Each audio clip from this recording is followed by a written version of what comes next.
Hi all, this is Coach Brian with Coach's Corner, and today we're still discussing some rules. At least I don't have my arm in a sling anymore.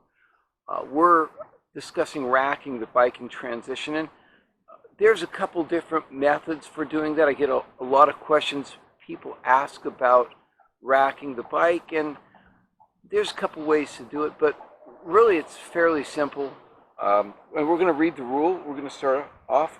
An athlete must always rack their own bicycle at their designated bicycle rack location. An athlete must always rack their own bicycle at their designated bicycle rack location only and leave it in a stable position. It must be racked either by the seat or by both brake hoods as determined by race management. The bike must be racked in such a manner that the majority of the bike is on the number side. If a rack number is aside, the athlete must always place all the equipment and their bicycle rack location on the number side of the rack, and we'll discuss that here in a second. So you either by the brake hoods on your regular down tube bike, and you can do it on your also on your triathlon or time trial bike by the brake hoods on the handlebars, or by the seat. Now, I've come across people who are so tall that their seat sits way above the bicycle rack, and they must rack it by the brake hoods, which is not a problem. Now, sometimes racks are numbered individually for your race bib number, and if the number is facing one side and not the other, the majority of the bike must be on that side. Now, if you rack by the brake hoods, the down wheel will be your rear wheel. If you rack by the seat, the down wheel will be your front wheel.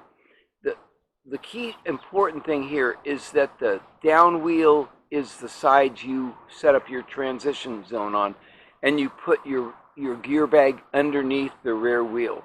It's pretty simple. It's not rocket science, but your transition side should be on the down wheel side. That's the side you have your shoes and your hat and all your gear that you're changing out of. And then the other side is where you have your bag, and typically where you throw like your wetsuit when you first take it off. Okay, so that, and also when you come back in, I typically, after coming back in from the bike, I always rack by my brake hoods because it's faster. If you try to wedge the bike under there, a lot of times there's gear scattered around because everybody's been throwing their gear here and there, and it's a mess, and it's just easier to rack by the brake hoods. So that's pretty much it. Your racks are going to be designated by at least what wave you're in, depending on what part of the race you're in, your age group, if you're doing aquabike, if you're doing duathlon. So you're going to have those designation areas. You're going to be on a specific bike rack, and in some cases the actual spot on the bike rack will be designated for yours. And then when you rack your bike, the bike next to you should have the down wheel opposite of where your down wheel is, so you're not bumping elbows when you're changing out of your gear. When you're going from your running gear or from your cycling gear to your running gear, or going from your swimming gear to your cycling gear, it's always back and forth. Okay, it's always alternating. Okay, well, that's what I have today. Hopefully this video looks good enough to actually make a good video out of. We'll talk to you later, and you have a great day.